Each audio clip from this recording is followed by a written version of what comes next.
শুভ সকাল বন্ধুরা, আশা করি সবাই ভালো আছো। আমার ইউটিউব চ্যানেল পিসি ম্যাথ ক্যারে সবাইকে স্বাগতম। আজকে তোমাদের প্রথম অধ্যায়ের একটা অঙ্ক √5 একটু অম্লজ সংখ্যা, এটা প্রমাণ করা কিভাবে করতে হয় শিখাবো আমি। তো প্রমাণের শুরুতেই প্রমাণ, এখানে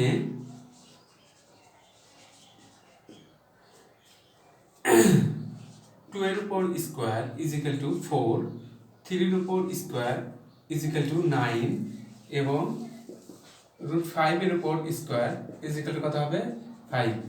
অতএব 4 লেস দেন 5 লেস দেন 9, মানে এখান থেকে বলতে পারি অর্থাৎ 2 লেস দেন √5 লেস দেন 3, অর্থাৎ √5টা কি হবে না। অতএব √5 পূর্ণ সংখ্যা নয়। কেমন সংখ্যা?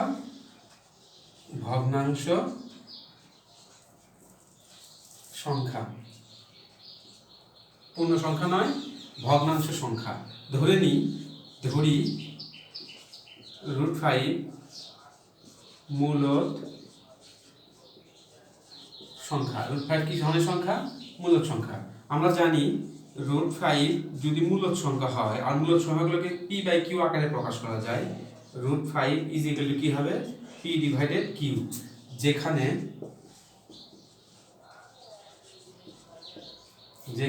pq সহমৌলিক সংখ্যা আর q not equal to 0। q এর মান কি হওয়া যাবে না?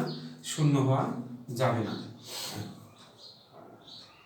বা পি পাশে বড় করে দিব, 5 এর উপর স্কয়ার p/q এর উপর হোল স্কয়ার। দুই পাশে কি করলাম আমরা? বর্গ করি। তাহলে 5 এর উপর স্কয়ার করলে কি হবে? বা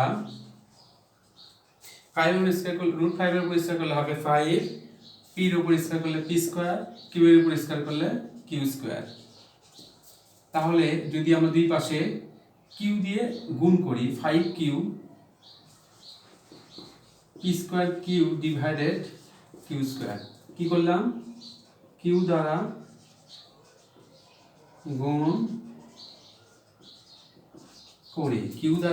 গুণ করে, বা 5q is equal to p square divided q। এখানে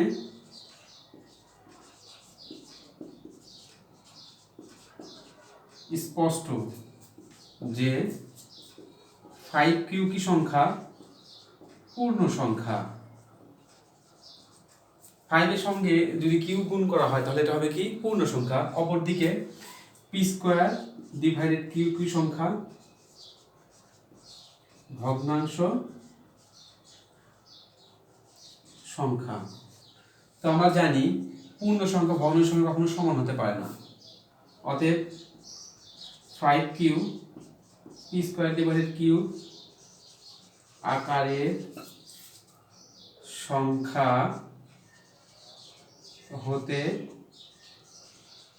পারে না। অতএব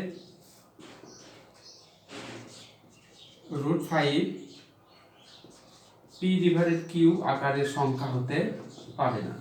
তাহলে √5 যদি p/q আকারের সংখ্যা না হয় তাহলে কি হবে? √5টা হবে অমূলদ সংখ্যা।